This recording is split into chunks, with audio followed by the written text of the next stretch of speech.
안녕하세요. 포텐셜 TV 황희성입니다. 안녕하세요, 김건우입니다. 유진입니다. 네, 미모의 유 기자 오늘 세 번째 같이 하고 있는데 이제 그만할게요. 이제 네네. 미모의 아니야, 부담스러워. 난 너무 좋아. 좋아요. 저 안 좋은데요? 그래요? 그래요. 옆모습 나중에 앞모습 보여줄 거죠? 네, 기회가 된다면 네. 구독자 수가 10,000명 넘어가면 앞모습 공개하도록 이게 하겠습니다. 화면에서 어떻게 비춰질지 모르겠는데 실물은 굉장히 그렇습니다. 자, 어쨌든 요즘 좀 그 분위기를 한번 오늘은 짚어보려고 네. 해요. 집값 하락이 계속되고 있고 네. 양극화가 굉장히 심화되고 있잖아요. 그러면서 중개사들의 곡소리가 들린다. 요즘의 분위기가 이런 것 같아요. 혼돈의 시기인 것 같은데 이런 침체 분위기가 있다라고 하는데 이게 진짜인 건지 아니면 언론에서는 또 뭐 한편으로는 가격이 상승되고 있다. 집값 오르고 있다. 근데 이런데 왜 이러냐. 분위기를 솔직히 좀 가늠이 안 되거든요. 실제는 좀 어떤가요?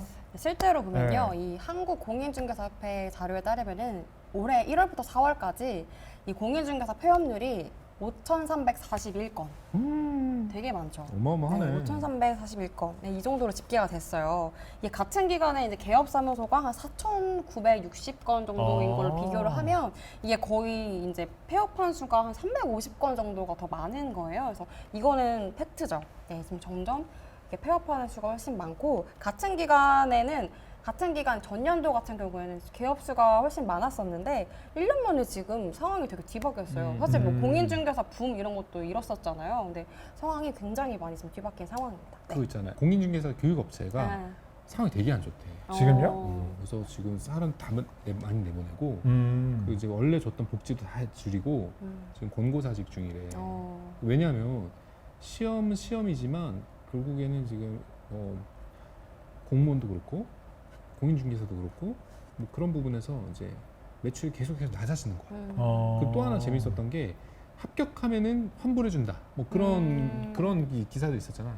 합격을 많이 하는 거야. 너무 많이 해서. 중개사들이 합격을 많이 해서 돈을 다 돌려주게 생겼어. 수강료를. 그 돈이 없다는 거야.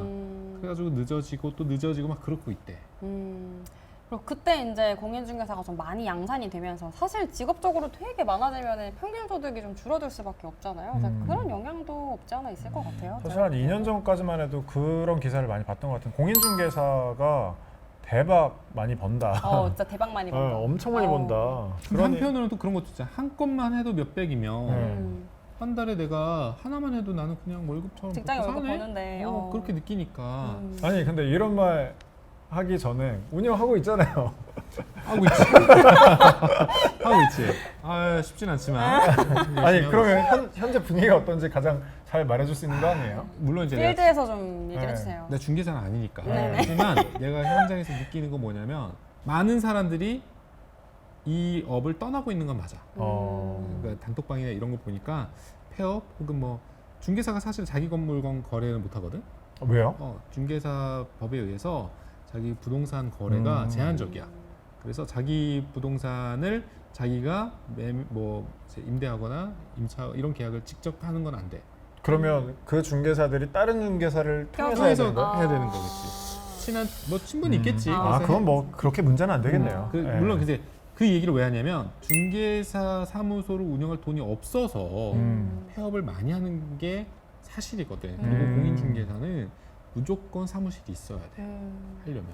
그러다 보니까 실제로 이제 거래가 안 돼서 겨우 한 달에 한 건 할까 말까 이제 중개사 분들도 굉장히 많고 못한 몇 개월 동안 못했다라는 얘기를 하는 분들도 굉장히 많아. 어려운 건 사실이고 한편으로는 또 이제 차이가 좀 있는 게 나 같은 경우에는 이제 상업시설 전문으로 하다 보니까 일정 수준 이상은 일단 해. 근데 이제 주택을 중심으로 하시는 분들 있잖아. 이제 거기서 시작이 되는 거지. 어려운 거지. 약간 그 골목골목에 있는 부동산들 그런 그렇지. 분들이 어렵다는 특히 이제 거죠. 뭐 아파트 상가에 있는 중개사 건물을 갖고 있는 분들 아파트 거래가 안 되는데 그치. 그게 되냐 이거야. 이게 어려운 거지. 그러면 이게 잠깐일까요? 아니면 계속될까요? 난 그것도 궁금해요. 그러니까 솔직히 말하면 중개사 한번 따보겠다 이렇게 지금 도전하는 분들도 굉장히 많잖아요. 근데 뭐 학원의 분위기는 그렇다 쳐도 이게 미래로 봤을 때는 또 전망이 있을지 없을지도 약간 짚어보고 싶거든요. 나한테 물어보는 거? 네. 내가 이게 이 중개사의 미래까지 얘기하기 좀 어렵지만 개인적으로 생각했을 때는 짧게. 네. 전망은 좋다. 전망은 좋다. 개인에게는 왜 일단은 1인 가구가 증가하고 외국인들의 비중이 높아지고 사회적으로 독립되어 있는 개체들이 늘어나고 그리고 이제 회사 마찬가지로 스타트업이나 1인 기업들이 증가하다 보니까 거기에 따른 오피스 수요, 거주에 대한 수요가 높아지고 그에 따른 전문적 지식을 갖고 있는 분들에 대한 필요성이 필요하니 이에 따라서 중개사 분들도 니치한 영역일수록 더욱더 수임새가 높다. 그래서 미래는 밝다고 생각을 하는데 대신 모든 산업이 그렇듯이 이제 한 산업의 전문성과 그리고 이제 트렌드를 이끌어가는 사람이 있는가 하면 아닌 분들도 있기 때문에 그런 부분에서 등락은 피할 수 없다라고 생각합니다. 잠시 좀 어려운 부분이니까 뭐 지금 학원 뭐 비판하는 것도 아니고요. 공인중개사 공부하시는 분들 열심히 공부하시길 바라겠고 아니 그런데 이제 궁금한 게 다시 돌아와서 네. 최근에 보면 뭐 언론을 뭐 100% 믿을 수는 없겠지만 한쪽에서 보면 집값이 상승하고 있다는 기사가 최근에 많이 뜨거든요. 2주 연속 뭐 네. 상승한다 뭐 그런 얘기도 뜨고 있고 그러면 사실 아니 공인중개사 입장에서는 이건 소비 심리가 회복됐다고 볼 수 있는 부분은 아닐까 싶은 생각도 있어요. 어떻게 보세요? 이게 보면요, 사실 진짜로 이제 지난달 기준으로 서울 아파트 값이 0.04% 상승을 했고 또 항상 또 뭐 강남, 서초, 뭐 송파 이런 데를 중심으로 계속해서 오르고 있고 또 강동까지 오르고 있고 또 마포, 뭐 용산 이런 데도 계속해서 오르고 있는데 중요한 거는 집값은 올랐지만 매매 건수는 떨어지고 있다. 이런 게 가장 좀 크게 문제가 되는 것 같아요. 사실 집값이 아무리 올라도 매매 건수가 많지 않으면 거래량? 네, 거래량이 많지가 네. 않아요. 그래가지고 제가 이제 이거를 그 부동산 정보 광장에 제가 직접 들어가서 확인을 해봤는데 이게 1월부터 이제 6월까지 살짝 본 건데 이게 1월부터 한 4월 달까지는 쭉 올라요. 뭐 1,000건, 2,000건, 3,000건 오르다가 갑자기 5월부터 3,000건에서 1,000건대로 뚝 떨어집니다. 매매 건수가. 그리고 전세 수요는 이제 뭐 최근에 있었던 전세 사기라든지 약간 이런 부분들 있잖아요. 갭투자 이런 걸로 해서 사람들이 더 전세 소비 그 심리가 위축이 막 되면서 2월 달부터 꺾이기 시작해요. 전세 수요는. 그러면서 이제 이런 양 자체가 적어졌기 때문에 그러지 않을까라는 생각을 하고 있습니다. 네. 거래량이 없다라고 하는 부분 공감하시나요? 어쨌든 업계 딱 보고 계신 분이니까. 근데 거래량이 없는 건 사실이야. 아 그래요? 실제로 이제 뭐 전월세 비중 같은 경우는 그대로 그것들이 받쳐주기 때문에 중개사 운영이 되는 거거든요. 사실 매매는 많이 이루어질 수가 없어. 우리나라에서는 매매가 이제 활발했다는 건 경기가 이제 유동성이 높아지고 있다는 얘기니까. 그런데 지금 같은 경우는 사실상 이제 전월세 실수요 전월세 기준으로만 결국에는 이제 등락이 있는 건데 이마저도 지금 전세 사기 공포로 인해 가지고 그렇죠. 이제 구석구석 이제 거래가 지금 줄어드는 것들이 시장에서 영향을 주는 거지. 우리가 사실 아파트만 바라보고 이제 아파트의 거래에 대한 부분들만 짚어보니까 그것밖에 안 보이기 때문에 우리가 제한적인데 사실은 주택, 다세대, 빌라 뭐 등등등에 대한 전월세 거래도 상당하거든. 그런 것들을 봤을 때 거기마저도 지금 줄어들고 있다. 그래서 전체적으로 거래량이 많지가 않다. 이렇게 얘기할 수 있죠. 사실 거래량에 영향을 미치는 건 심리가 아닐까 싶은데 지금 사실 부동산 시장 전체적으로 심리가 좋지 않다 보니까 이런 분위기가 되지 않았을까 싶은 생각도 드는데 근데 우리는 또 이제 여기서도 짚어봐야 될 부분이 있잖아요. 그러면 이런 상황에서 좀 어디에 투자를 해보고 관심을 가져야 될지 이 지역적인 측면에서는 지금 거래량이 안 나오는 게 전국적으로 다 안 나오는 건가요? 아니면 뭐 서울만 혹은 뭐 일부분만 그런 건가요? 지금 사실 전국적으로 좋은 곳은 많지가 않지. 많지가 거의 않죠. 다 네. 지금 다운되는 네. 시점이고 뭐 알겠지만 지금 금리 인상이 계속해서 되고 있는 상황에서 올해 아마 1월부터인가 금리 동결이 한 4번 네. 연속되었기 네, 때문에 좀 그나마 이제 하락하는 거 아니냐라고 얘기하는 순간 또 미국에서 또 금리를 또 이렇게 조정을 하고 있는 것들을 봤을 때 여전히 올해까지는 좀 불투명하다. 그래서 나는 여기서 이제 투자나 혹은 뭐 이제 거래를 좀 기대하시는 분들은 두 가지를 생각하면 좋겠어. 하나는 현금 보유에 대해서 최대한 확보를 하자. 일단 그리고 이제 고정비를 지출을 다 줄이고 무조건 현금을 높게 목돈을 만들어 놓자. 지금부터 차근차근요. 네. 왜냐면 지금 이제 사실 정부가 규제를 풀고 있는 거는 거래가 안 되고 있기 때문에 규제를 푸는 거고 그렇죠. 과거 불과 1년, 2년 전만 하더라도 이제 꽁꽁 싸맸던 규제들이 지금 다 풀리고 있단 말이야. 1주택자도 이제 취득 시에 이제 대출이 나온다거나 이제 전세 대출을 받을 수 있다거나 이런 것들, 취등록세가 완화된다거나 보유세가 완화된다거나 그렇기 때문에 지금 올해까지 나는 현금 비중을 높여서 최대한 이제 상급지로 갈아탈 수 있는 기회들을 만들어 놓으면 좋겠다. 그런데 또 재밌는 거는 상급지에 대한 수요는 계속해서 높아지기 때문에 그렇죠. 그런 부분에서 내가 지금 어떻게 해야 될지 모른단 말이에요, 사람들은. 그러니까 지금 상황에서는 두 번째로 좀 살펴볼 법한 곳들이 재개발, 재건축 중심으로 움직일 법한 곳들. 그러니까 노후도가 높은 동네들이 있어. 딱 나는 어떤 거에 좀 그 노후도를 좀 살펴보면 내가 차로 몰고 갔는데 지나가기 어려운 동네들이 있단 말이야. 신정 4구역 같은 아, 부모님 살고 있는 딱 가면은 차 때문에 주차장을 방불케 하는 곳들 맞아요, 있잖아. 그래서 맞아요. 차로 들어가기 너무 애매하고 복잡한 곳들, 전선주 많은 곳들 그런 부분들이 내가 좀 보는 곳인데 그 가운데서도 서울 수도권 중심으로 보면 좋겠고 대도시 중심으로 그 외에는 아닌 것 같아. 근데 그런 거 어떻게 다 알아요? 직접 가서 다 물어봐야 되는 거예요? 주민들한테? 일단은 서울시에서 보통 지정구역 그 고시들이 리스트로 또 나와요. 그런 것들도 있고 보통 역세권 개발이라 해가지고 보통 나오는 곳들이 있는데 그런 곳들은 지금 또 완화가 됐어요. 역 기준으로 했을 때 과거에 한 200m 정도까지 반경 200m까지가 이제 역세권 개발로 묶여있던 게 350m까지 풀려가지고 더 큰 사업성을 나타낸다거나 이런 것들이 있거든. 그래서 사실 이제 정보가 공개되어 있는 것들은 다 있어. 그래서 그것만 살펴보더라도 관심을 가질 만한 곳들은 좀 있지. 어쨌든 현금 보유해라. 그 다음에 관심 가질 만한 곳을 찾아다녀라 이거겠네요. 일단 그렇죠. 그리고 사실 파헤쳐야 되겠다.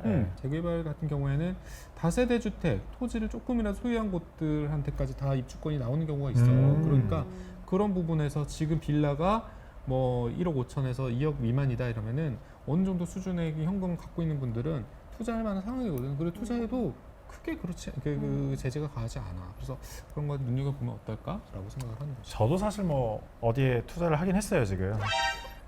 말해봐, 빨리 말해봐. 하긴 했는데 어디 아예 있네요? 좋지가 않아요 지금. 조금 했어요. 조금 언제 했는데 했어? 이거 한 3년 전. 나 처음 들었어. 몰래 아, 하셨네. 얘기했었어요 그때. 그래요? 얘기했는데 그냥 이렇게 없어, 흘러가더라고. 없어. 그래? 네, 알았어. 그래서 힘들다고 했는데 힘들어 약간 그래가지고 한번 이렇게 지나갔었어요. 이 비하인드 컷으로 나중에 따로 네, 얘기해보겠습니다. 어쨌든. 어딘지. 네. 네. 근데 그러면 이제 또 만약에를 한번 가정을 해서 해볼게요. 금리가 한국은행 기준금리가 지금 3회 연속 동결이 됐고 네. 동결이 되면 사실 사람들이 그 다음을 기대를 하잖아요. 인하되는 거 아닐까. 만약 인하가 된다라고 하면 조금 호재로 봐도 되는 거 아니에요, 이런 건? 근데 나는 이제 재밌는 게 이제 이게 좀 어폐가 있는 것 같아. 예를 들자면 인플레이션이 계속된다. 근데 왜 부동산은 디플레이션이냐? 사실 같이 따라가는 게 정상이잖아. 그렇죠. 왜냐면 물가가 오른다? 그러면 같이. 결과적으로 땅값도 오른다는 얘기잖아. 근데 지금 이런 상황이 좀 재밌는 거지. 근데 여기 좀 짚어보면은 집이라는 건 좀 특수성이 있는 것 같아. 빌려서 사는 거잖아요, 보통. 그리고 대출이 많고 목돈이고 규모의 경제고 그러니까 금리 1% 2%의 차이가 많이 나는 경우도 있으니까 집값에 대한 부분들은 따로 보는 게 좋다. 그래서 나는 궁극적으로는 지금은 이제 어떻게 보면 다운되는 시기지만 전 세계적인 현상과 도심화되는 성격을 좀 비교했을 때는 결국은 오른다. 나는 그런 사람이거든. 오른다 주의거든. 그리고 아파트 중심으로 오른다. 빌라에 대한 불신 그리고 이제 개인 주택에 대한 그리고 생활 편의성에 대한 부분들이 한국인들이 아파트를 좋아할 수밖에 없어요. 그런 것들을 보면 뭐 네. 생각해 볼 수 있죠. 아직 어린 입장에서 네. 지금 이렇게 김프로의 말을 들었을 때 현금을 많이 확보해야 되고 네. 조금 관심을 가져야 되고 네. 뭐 이런 얘기를 들었을 때 좀 떠오르는 생각 같은 게 있나요? 저요? 돈 언제 모으지? 이런 생각도 조금 하게 되고 네. 조금 더 이렇게 대출을 할 수 있는 그 퍼센트를 조금 더 늘려줘야 되지 않을까라는 생각도 하고 사실 좀 극단적이긴 한데 이탈리아 같은 경우에는 100% 대출이 가능하대요. 그래요? 네, 주택을 살 때. 뭐 우리나라도 이 정도까지는 아니지만 사실 예전에 90%까지 줬던 거 알고 계시죠? 그래서 제가 아는 분이 그 반포 얘기잖아, 반포자이 거기가 그때 10억이었는데 1억 가지고 그때 90% 대출해가지고 지금 굉장히 많은 그냥 버틴 거죠 거기 안에서. 진짜 뻔 같은 얘기다. 네, 옛날 그걸 얘기다. 하셨어요 진짜 하셔가지고 그렇게 또 한 상황도 있고. 내가 옛날에 재밌는 거 들었는데 네. 12억까지 올라갔던 적이 있어 반포가. 아. 그때 2007년도인가 그때 막 올라갔던 시기에 그때 막 영끌해가지고 나 12억 주고 샀다가 그 금융위기 이후에 뚝 떨어져가지고 막 반포자이가 뭐 진짜 뚝 떨어졌다고 그래서 막 사람들이 다 놀렸는데 지금 거기서 뭐 더블이 됐으니까 난리 났죠 지금. 더블이 뭐야? 더블이 됐죠 더블. 따따블. 따따블. 아 좀 미리 생각해 놓을 거야. 항상 우리가 지나가서 네. 후회한다니까. 근데 나는 여기서 어떤 생각이냐면 우리가 부동산을 바라볼 때 지금 볼품 없는 지역들 언젠가 바뀐다. 뭐 좀 이렇게 짚어봤는데 오늘 어쨌든 뭐 이렇게 얘기를 들어보니까 우리 김프로님이 상당히 좀 관심 갖고 있는 지역이 있는 것 같아요. 네. 저희가 한번 좀 어떻게든 뜯어보고 싶은데 예, 그걸 지금 여기서 방송에서 물어보기가 조금 아닌 것 같고 뭐 얘기해 주실 거죠? 아우 그럼요. 근데 내가 뭐 완전 막 투자의 신은 아니니까. 네. 근데 내가 관심 있는 지역의 타당성을 아. 근거로 해가지고 얘기할 수 아. 있지. 잘 참고를 해서 방송에서 풀어내도록 하겠습니다. 오늘 공인중개사 폐업과 관련한 얘기도 해보고 왜 이런 현상이 벌어지는지도 해보고 팩트 체크까지 해봤는데 참 유익한 시간이었던 것 같습니다. 김프로에게 약속을 받아내면서 이 시간 마치도록 하겠습니다. 고맙습니다. 네, 감사합니다. 감사합니다.